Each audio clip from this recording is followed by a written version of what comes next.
저는 32살 여자이고 남자는 34살입니다. 부모님께서 알고 지내던 지인분을 통해 아시는 분 아들을 소개받았습니다. 식사는 내내 즐거웠고 식사 후 영화도 봤습니다. 그 뒤로도 만나고 사귀게 되었어요.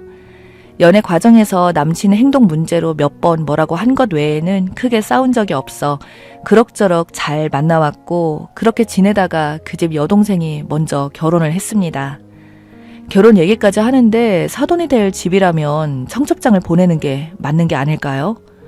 초대해서 오거나 그런 건 받는 사람 입장이고 무조건 줘야 하는 게 맞다고 생각하는데 청첩장을 안 주더라고요. 그래도 저희 어머니가 사돈 될 집한테 가보기는 해야겠다고 해서 저희 둘이 가서 축의금을 내고 얼굴 보고 왔어요. 게다가 시누이잖아요.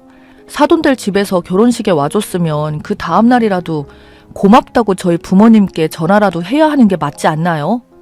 저한테는 예비 시어머니라 감히 카톡으로 어머님한테 고맙다고 전해드려라 이렇게 보내고 끝이더라고요. 무슨 이런 경우가 있지? 결혼 전부터 저희 집을 무시하나 싶기도 하고 부모님도 상당히 불쾌하셨어요. 그래도 사람마다 부담이라고 생각하는 기준이 다를 수도 있겠다 싶어서 넘겼습니다. 우리 가족이 부담이 될까봐 배려한 것일 수도 있으니까요. 그러다 상견례를 하게 되었죠. 본래는 본인들과 부모님들 이렇게 보는 게 어떻겠냐고 했는데 남자 쪽 아버님이 가족 전체가 다 같이 보는 게 좋겠다고 해서 전체 다 같이 보기로 했습니다. 남친 쪽은 저희 아버지, 어머니, 여동생 남편 이렇게 나왔고 저희 집은 저, 아빠, 엄마, 남동생 4명 나갔어요. 상견례의 기본 옷차림은 뭔가요? 당연히 양가 식구들이 다 만나는 자리인데 첫인상이 중요하기 때문에 남자는 정장, 여자는 단정한 원피스나 정장을 입어야 한다는 것이 보통 사람들의 생각입니다. 상견례 때 첫 이미지가 얼마나 중요한 자리인데 정말 아니었습니다. 저희 엄마는 아침 일찍 일어나서 헤어숍 가서 머리랑 메이크업 받으시고 출발하셨거든요.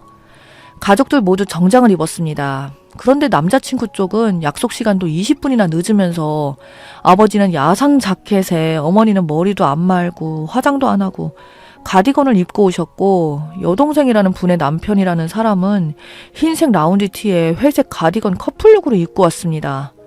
저희 가족은 그 자리에서 표정이 굳었는데 그런 줄도 모르고 그냥 편하게 얘기하더라고요.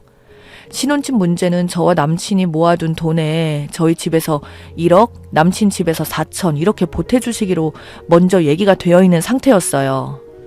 예전에는 더 잘 살았는데 지금이 사정이 좀 어렵다면서요. 그래서 저희 엄마 아빠가 딸내미 더 이뻐해달라고 이해하셨고 그런 돈 문제는 더 이상 예민한 이야기니 꺼내지 않는 상태였습니다. 원래는 상견례 자리에서 말을 아껴야 하고 할 이야기는 적당히 해야죠. 그런데 예비 시어머니 되는 분이 자꾸 저희 엄마한테 예물은 어떤 것을 원하고 무엇을 원하냐고 노골적으로 3번을 물어보더라고요. 원한다고 이야기하면 다 해줄 건가요? 기분이 나쁜 상태에서 상견례가 끝났어요. 제가 부모님한테 잘 얘기해서 잘 풀었지만 저 역시 좀 그렇기는 하더라고요. 그런데 그 집은 그런 기본적인 것들을 몰랐어요. 상견례 후에 제가 남친에게 물었습니다. 어머니와 동생 부부는 그렇게 입고 상견례 자리에 나오냐고 아버님이 선택해서 입은 거냐고 물었더니 그 전날 비싸게 주고 산 거라 잘 어울려서 입고 나간 거라고요. 이게 뭐지? 라는 생각이 들었습니다. 그때 남자친구가 사람 하나는 괜찮다고 생각했기에 어찌저찌 결혼 날짜를 정했고 그에 맞게 예식장이며 신혼여행 스드메 전부 준비하고 있었어요. 한 번 터진 양가 어머님들 한복을 고르러 가는 날이었는데 한복집에 친하지 않은 관계인 사돈끼리 같이 가면 별로 좋지 않다는 말을 들어서 얼굴 한번 보신 분들인데 얼마나 친하겠습니까? 그래서 따로 모시고 갈 예정이었어요. 예비 시어머님이 이상한 고집을 부리기 시작하는데 한복을 꼭 우리 친정 엄마랑 같이 대여하시겠다고 하는 거예요. 그래서 저희가 너무 튀지만 않으면 굳이 맞추지 않아도 된다고 설명을 드렸어요. 그래도 계속 같이 가야 한다고 하셔서 시간을 맞춰서 한복집을 예약하고 만났습니다. 한복을 고르고 있는데 갑자기 사돈, 내가 딸 시집 보낼 때 분홍 치마를 못 입어봤는데 우리 아예 똑같이 흰 저고리에 분홍 치마 입는 것이 어때요? 하면서 신부축 한복을 고르는 거예요. 모두 다 당황해서 멍 때리고 있는데 눈치챈 한복집 사장님이 그렇게 하시면 아무리 신랑 측 신부 측 나눠져 있다고 해도 하객들이 헷갈리세요 하면서 말렸는데 괜찮대요. 괜찮기는 누가 괜찮은 건지 그러면서 그 자리에서 30분을 자기 소원이라면서 어필을 하시는 거예요. 저랑 엄마랑 그래도 그건 아닌 것 같다고, 그러면 차라리 위에 연한 하늘색 저고리, 치마는 분홍 치마를 입으시라고, 우리 엄마는 색을 더 고르지 않고 노랑이나 하얀 저고리를 입겠다고 하셨죠. 근데 또 하얀 저고리에 분홍 치마를 같이 입어야 이쁘다고 하시네요. 또 자기 친구가 그렇게 입고 들어갔는데 너무 예뻤다고 하시면서요. 우리는 보지도 못한 일인데 이런 말까지는 그렇지만 끼리끼리 논다고 주변에 그런 사람이 또 있구나 싶었어요.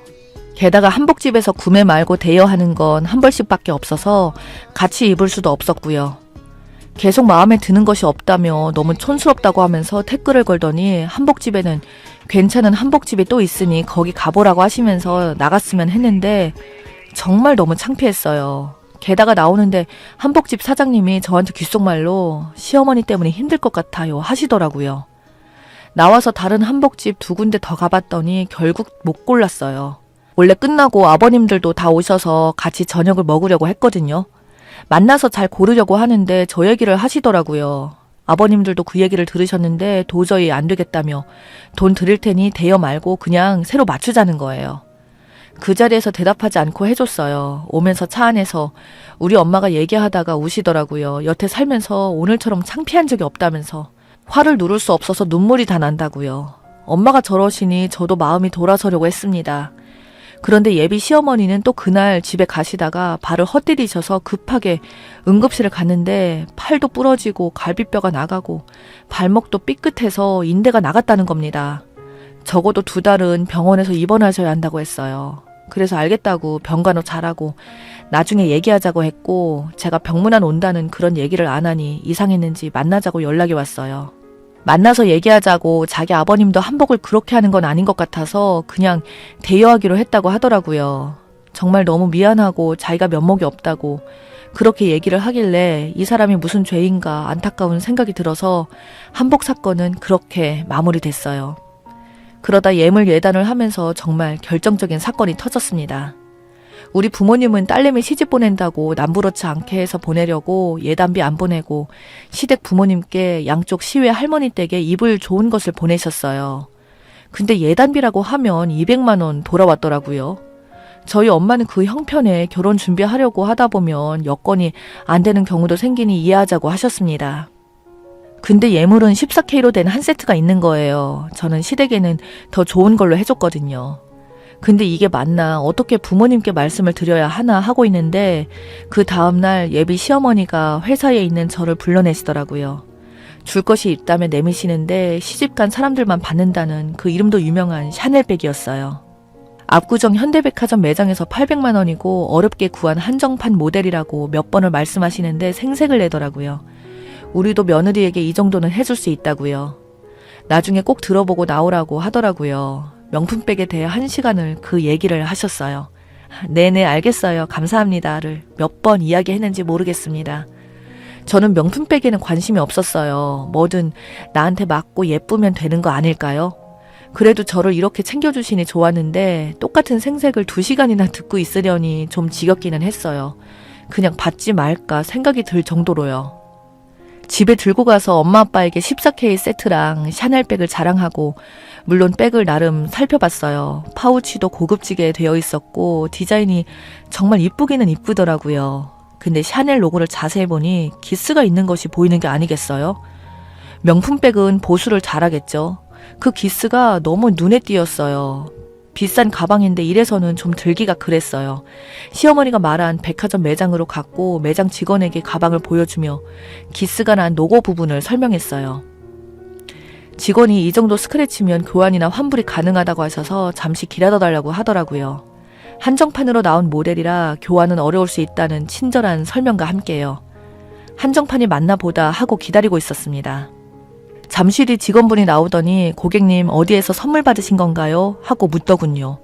그래서 선물 받았다고 여기서 저희 시어머니가 구입했다고 말했어요. 직원분이 그게 아니라 직접 구매하신 게 아니라 선물 받으신 거죠? 하고 한 번 더 물었어요. 그때 감이 오더라고요. 아, 저희 샤넬 매장에서 판매된 물건이 아닙니다. 죄송합니다. 정말 말로만 듣던 짝퉁이었던 거예요. 얼굴이 달아오르는 게 느껴질 정도로 창피했어요.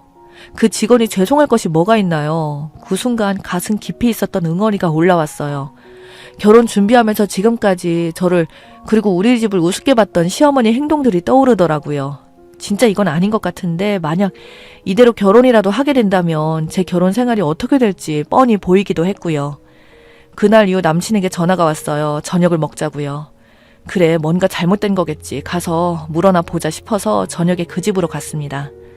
시댁에 도착했는데 역시나 저녁 준비가 하나도 안 되어 있었어요. 그래서 뭐 손수 준비한 음식 기대도 안 했습니다. 예비 며느리한테 짝퉁 가방을 준 사람인 거예요.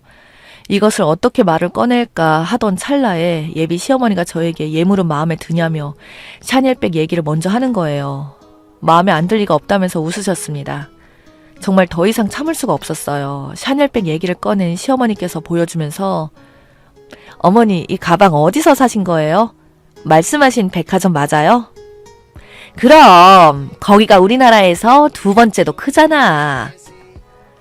아, 로고에 기스가 있어서 그 백화점에 다녀왔어요. 그랬더니 엄청 화를 내면서 그런 거는 자기에게 얘기하지 뭐 하러 갔다 왔냐고 난리를 치는 거예요. 상황 파악을 못한 것 같아서 어머니가 사주신 그 가방 짝퉁이라고 하던데요. 어떻게 된 거예요? 라고 했더니 뭐라고 하시는 줄 아세요? 오히려 저에게 화를 내면서 저보고 속물이라고 하더라고요. 진짜든 가짜든 뭐가 그렇게 중요하냐면서 사람 마음이 중요한 거랍니다. 화가 난 상태로. 사람 마음이 그렇게 중요한 분이 어떻게 거짓말을 할 수 있어요?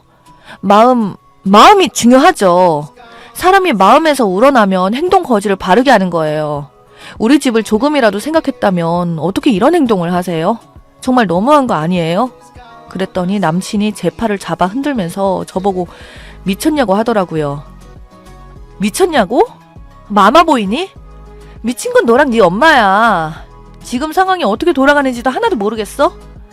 이걸 예비 사돈집에 짝퉁백을 보내니? 마음 좋아하시네. 너네는 진심이라는 걸 거론할 가치도 없어. 어떻게 인생을 평생 같이 살고 배울 사람에게 이런 행동을 하니? 너네 집 좀 살았다고 난리치길래 거짓말로 귀엽게 받아주려고 했어. 그러면서 나한테는 싹 다 받고 줄 때는 14K의 짝퉁백을 줘요? 누구한테 부끄러워서 말도 못하겠다. 그게 잘 사는 거 본 적 있는 집구석이야? 솔직히 이 결혼도 너네 거저먹으려고 한 것 같잖아. 못 사는 게 죄니? 왜 그걸 부끄러워해? 너네 같은 인간들이 사람 무시하는 거야. 사람이 겸손하기라도 해야지 어디서 사기를 쳐? 네 엄마가 말한 그 가난한 마음에 내가 사준 이 시계가 가당키나 해? 시계도 내놔. 그리고 넌 이런 쓰레기나 들고 다녀. 짝퉁백을 남친 얼굴에 집어던져버렸어요. 뒤돌아보지 않고 미련 없이 그 집을 나왔습니다. 뭔가 후련했어요. 남친이 따라 나와서 제 팔을 잡는데 밀어버렸습니다. 제가 힘이 센 건지 그 사람이 연기인 건지 길에 나뒹굴더라고요. 집에 가서 부모님께 다 말씀을 드렸습니다. 알고 계셨지만 어차피 제가 결혼하려고 마음먹은 집안인데 엄마 아빠가 참아야 한다고 생각하셨다고 해요. 결정 잘했다고 안아주셨습니다. 아직 돌려받아야 하는 것들에 대한 절차가 남아있지만 부모님이 도와주셔서 잘 해결될 것 같습니다. 폭풍과 같은 날이 지나가고 나니 옛날 어르신들이 했던 말이 떠올랐어요. 결혼은 둘이 아니라 집안과 집안이 하는 거라는 말입니다. 사람 정말 잘 보고 집안 사람도 정말 잘 보고 인연을 맺어야겠습니다. 지옥에서 탈출한 제가 너무 다행이라는 생각이 들어요. 글을 읽고 나니 시원해지네요. 긴 글 읽어주셔서 감사해요.